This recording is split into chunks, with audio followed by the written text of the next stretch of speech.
पदार्थ की संरचना, ठीक है ना। हम लोग आज ये पढ़ेंगे। पिछली कक्षा में आप सब लोग पदार्थ के बारे में पढ़ चुके हैं।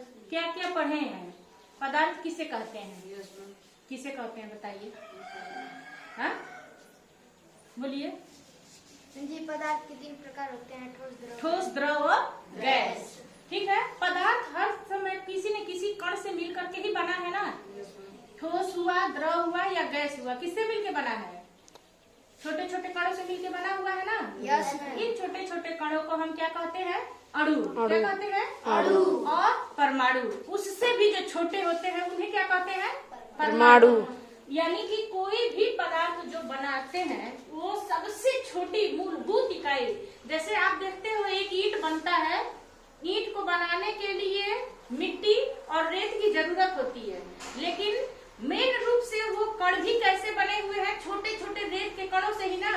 उसी तरह कोई भी पदार्थ बनाने के लिए जो मूल रूप से इकाई होती है, यानी कि मुख्य रूप से मेन रूप में क्या है? ईंट मान लीजिए एक पदार्थ बन गया, उसके मेन में बहुत सारा मिट्टी है, रेत है, लेकिन उन रेत को कण कण छोटे छोटे मिल करके ही ना बने हैं। Yes ma'am. इसी तरह से जो कोई भी पदार्थ होता है उसका मूलभूत इकाई क्या होता है? परमाणु होता है। ठीक है ना। अब देखिए, एक जैसा पदार्थ और एक ही जैसे कणों से या परमाणुओं से मिलकर के बनता है।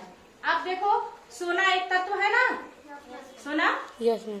तो आप देखो, सोना में सिर्फ उसी के जैसे ही परमाणु मिलेंगे तो वो सोना बनेगा।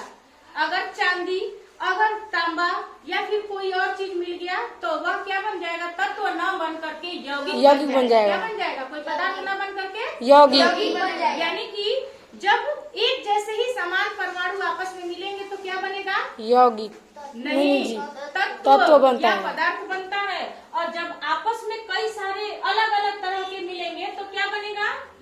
यौगिक का निर्माण होगा। अब जैसे यहाँ पे एक उदाहरण दिया गया है कि हाइड्रोजन का अणु कैसे बनता है। हाइड्रोजन अणु, एक अणु उसका बनने के लिए हाइड्रोजन 2 तरह के परमाणु जुड़ेंगे तो एक हाइड्रोजन का अणु हमें प्राप्त होता है। सेम मिला है ना। यस तो मैम। यह क्या है? तत्व। क्या हो गया? तत्व।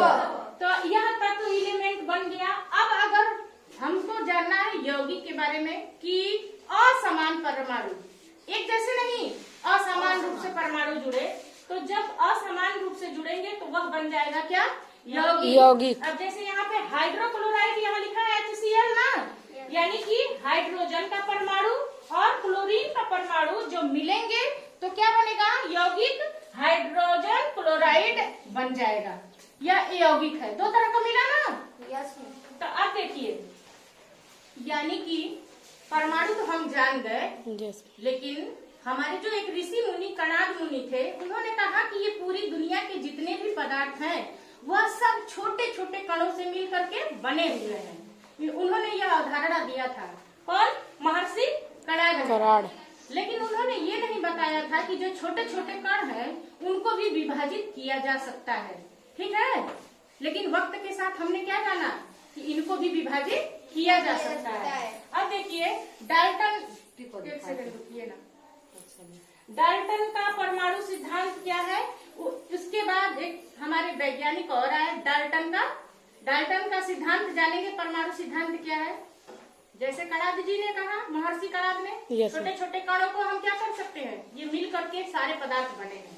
डाल्टन ने भी यही कहा कि क्या है? परमाणु छोटे छोटे क्या है? कण है जो विभाजित नहीं किए जा सकते हैं। इनके अनुसार परमाणु को क्या किया जा सकता है? बांट नहीं सकते, है ना। टुकड़ों में तो मिला हुआ है लेकिन परमाणु को विभाजित नहीं कर सकते हैं। यह किसका सिद्धांत था? परमाणु सिद्धांत, परमाणुवाद। डाल्टन का परमाणुवाद क्या होगा? डाल्टन का परमाणुवाद। इसका मतलब कि इन्होंने यह सिद्धांत दिया कि परमाणु को विभाजित नहीं किया जा सकता है। लेकिन हमको पता है कि परमाणु को तो विभाजित किया जा सकता है। वक्त के साथ ये गलत साबित हो गया है ना। यस। और परमाणु में 3 कण पाए जाते हैं। बाद में और वैज्ञानिकों ने इसे ढूंढा। पहला इलेक्ट्रॉन, प्रोटॉन और न्यूट्रॉन। ये 3 सूक्ष्म कण मिल करके एक परमाणु का निर्माण करते हैं। कल के चैप्टर में ये हम लोग पढ़ेंगे, इलेक्ट्रॉन, प्रोटॉन और न्यूट्रॉन।